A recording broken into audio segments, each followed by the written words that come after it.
معزز ناظرین، یہ بات تو اب ثابت ہو چکی ہے کہ امریکہ اور اسرائیل ایک ہی سکے کے دو رخ ہیں۔ جب اسرائیل کو مار پڑتی ہے تو درد امریکہ کو ہوتا ہے۔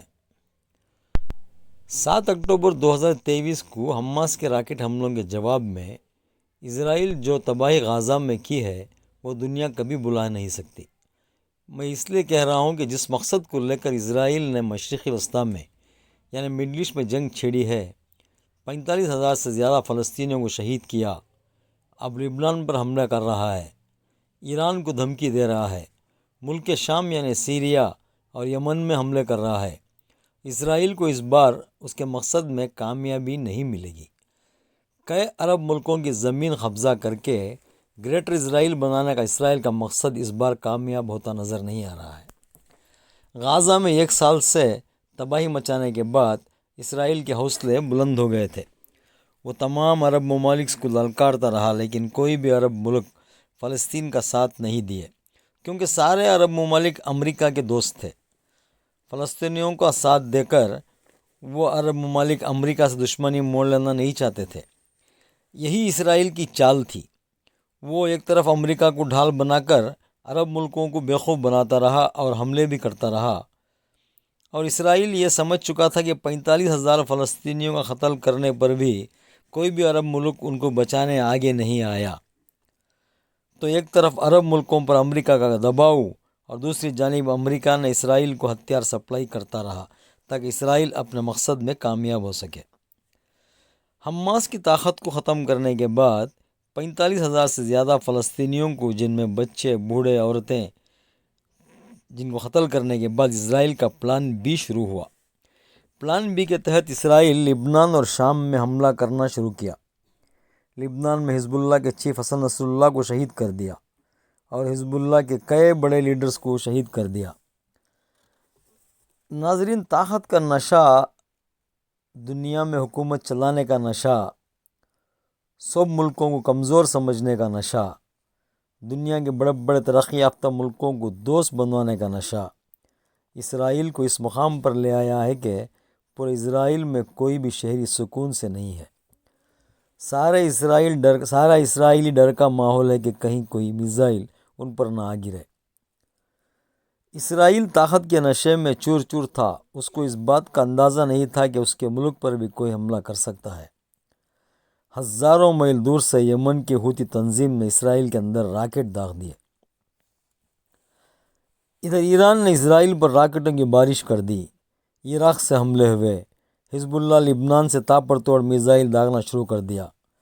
بتایا جا رہا ہے کہ حماس کی جانب سے بھی تازہ حملے ہو رہے ہیں۔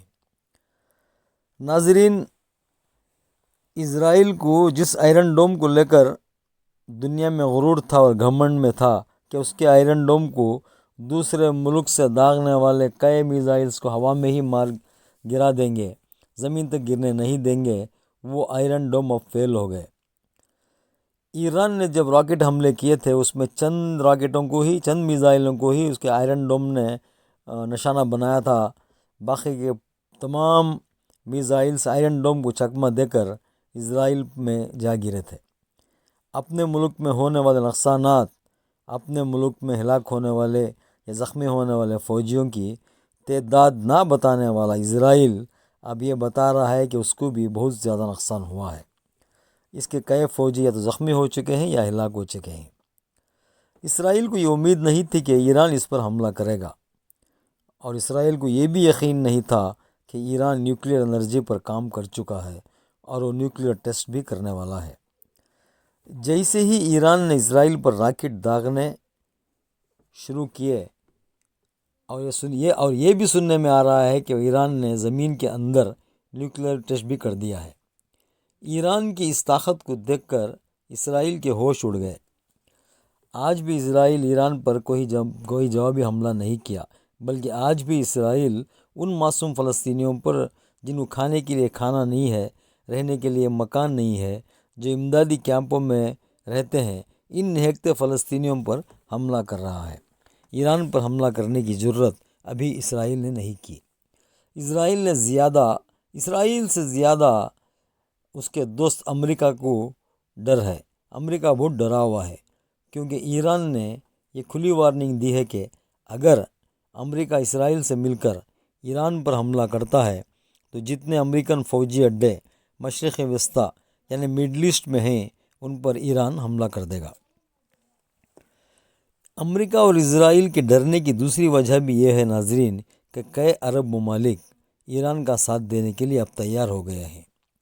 حالانکہ ایران شیعہ ملک ہے اور کئی عرب ممالک سنی ہیں، اس بار یہ شیعہ سنی بھول کر فلسطینیوں کے ان کا حق دلوانے کے لیے ایک ہو رہے ہیں۔ جیسے ہی اسرائیل پر حزب اللہ کے حملے تیز ہوئے اور اسرائیل کے آئرن ڈوم سے کوئی فائدہ نہیں ہوا، یہ سب دیکھ کر امریکہ نے اسرائیل کو تھاڈ نام کی اینٹی میزائل سسٹم روانہ کر دیا۔ اینٹی میزائل سسٹم اسرائیل پر کہیں سے بھی آنے والے میزائلز کو ہوا میں ہی نشانے بنانے کی صلاحیت رکھتی ہے۔ اس تھاڈ سسٹم کو امریکن سپاہی ہی چلا سکتے ہیں۔ امریکہ نے اس تھاڈ سسٹم کے ساتھ 100 امریکن فوجی بھی اسرائیل بھیج دیے۔ جیسے یہ خبر آئی تو ایران نے سخت لہجے میں امریکہ سے کہا کہ وہ اسرائیل کو ہتھیار دینے بند کر دے اور اپنے فوجی اسرائیل نہ بھیجے، ورنہ امریکن فوجی واپس امریکہ نہیں جائیں گے۔ اور ایران نے مزید یہ کہا کہ اس کے پاس بھی کئی نئے میزائلز موجود ہیں جن کو اسرائیل کسی بھی طرح روک نہیں سکے گا۔ اور دوسری طرف ناظرین یہ ہوا ہے کہ نیا ڈیولپمنٹ یہ آ رہا ہے کہ رشیا بھی ایسے کئی ہتھیار ایران کو سپلائی کر رہا ہے جو امریکہ کی تھاڈ سسٹم کا مقابلہ کرنے کی صلاحیت رکھتے ہیں۔ ویسے دوستو، رشیا ہمیشہ سے ایران کا ساتھی رہا ہے۔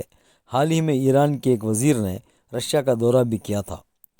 شاید ان کے ملاقات کے بعد ہی رشیا بھی اب اسرائیل پر عرب جنگ میں شامل ہو چکا ہے، اور یہ بھی خبریں آ رہی ہیں کہ چائنا بھی ایران کو لیزر ویپن سپلائی کرنے والا ہے۔ اب یہ لگ رہا ہے کہ جنگ بند نہیں ہوگی۔ حالانکہ امریکہ کہہ رہا ہے کہ حزب اللہ اور اسرائیل کے درمیان جنگ بندی پر کام ہو رہا ہے۔ ناظرین، ساری دنیا جانتی ہے امریکہ ڈبل سٹینڈرڈ گیم کرتا ہے۔ ایک طرف جنگ بندی کی بات کرتا ہے تو دوسری طرف مہلک خطرناک ہتھیار اسرائیل کو سپلائی کرتا ہے۔ حزب اللہ کا کہنا ہے کہ وہ جنگ بندی پر راضی ہو سکتا ہے اگر اسرائیل حملے بند کر دے، لیکن اسرائیل لبنان اور غزہ میں حملے لگاتار کر رہا ہے، یہاں تک کہ اسرائیل نے UNO کی کیپنگ فورس کے فوجیوں کو بھی نقصان پہنچایا ہے۔ حزب اللہ کے چیف حسن نصر اللہ کو شہید کر کے اور حماس کے چیف اسماعیل ہانیہ کو شہید کر کے اسرائیل یہ سمجھ چکا تھا کہ وہ مشرق وسطی میں اپنے قبضے میں کر لے گا، یعنی وہ مڈل ایسٹ کو اپنے قبضے میں کر لے گا۔ لیکن بازی پلٹ گئی دوستو، شاید معصوم فلسطینیوں کا خون رنگ لایا ہوگا۔ رشیا کا ایران کو ہتھیار سپلائی کرنا، چین اور کئی ملک ایران کی تائید میں آنے کے بعد یہ جنگ اب دوسرا موڑ اختیار کر چکی ہے۔ اب امریکہ یہ جان گیا ہے کہ اگر رشیا اور چائنا کھل کر ایران کو سپورٹ کریں گے تو اسرائیل کے ساتھ ساتھ امریکہ کو بھی بہت نقصان اٹھانا پڑے گا۔ یہی سوچ کر کل اچانک امریکہ نے اسرائیل کو یہ وارننگ دی ہے کہ وہ 1 مہینے کے اندر غزہ میں پہنچنے والی امدادی سامان میں کوئی رکاوٹ نہ ڈالے۔ یاد رہے ناظرین، غزہ میں لوگوں کے لیے کھانے پینے کا سامان، بجلی اور اسپتال نہیں ہے۔ لوگ امدادی کیمپوں میں بھوکے پیٹ زندگی گزار رہے ہیں۔ ان تک پہنچنے والے کھانے پینے اور دوائیوں کے ٹرکس رافah بارڈر پر کھڑے ہوئے ہیں۔ پورے رافah بارڈر پر اسرائیلی فوجیوں کا قبضہ ہے۔ اسرائیلی امدادی سامان غزہ تک پہنچنے نہیں دے رہا ہے۔ حالانکہ یونائٹڈ نیشن آرگنائزیشن کے مطابق روزانہ 300 ٹرک سامان غزہ پہنچنا ہے۔ امریکہ نے اسرائیل سے کہا کہ اگر امدادی سامان غزہ تک پہنچانے میں اسرائیل رکاوٹ بنتا ہے تو 1 مہینے کے بعد اسرائیل کو امریکہ ہتھیار دینا بند کر دے گا۔ ناظرین، یہاں یہ سوچنے والی بات ہے کہ امریکہ 1 مہینے کا وقت کیوں دے رہا ہے؟ وہ یہ کیوں نہیں کہتا کہ کل سے ہی ہتھیار دینا بند کر دوں گا؟ شاید امریکہ اسرائیل کو 1 مہینے کا وقت دے کر اسی کے اندر ہی سارے ہتھیار اسرائیل کو سپلائی کر دے گا۔ یہ امریکہ کی ہمیشہ سے دوغلی پالیسی رہی ہے۔ امریکہ کی اسرائیل کو اس طرح کی دھمکی دے کر وہ اپنے آپ کو بچانا چاہ رہا ہے، جنگ سے بھی اور امریکہ میں ہونے والے صدارتی انتخابات کا فائدہ اٹھانے کے لیے بھی۔ یہ امریکہ کی ایک چال ہے۔ ناظرین، جنگ مشرق وسطیٰ میں یہ جنگ اپنے دہانے پر آ کر کھڑی ہو گئی ہے کہ ساری دنیا اس سے پریشان ہے۔ دوستو، جب میں دنیا میں پیش آنے والے حالات پر نظر ڈالتا ہوں تو مجھے ایسا لگتا ہے کہ تیسری عالمی جنگ کی شروعات ہو چکی ہے۔ اس کا ثبوت یہ ہے کہ رشیا کے ساتھ یوکرین کی جنگ چل رہی ہے، اسرائیل کے ساتھ ایران، لبنان، فلسطین، یمن، عراق، سیریا کی جنگ ہو رہی ہے۔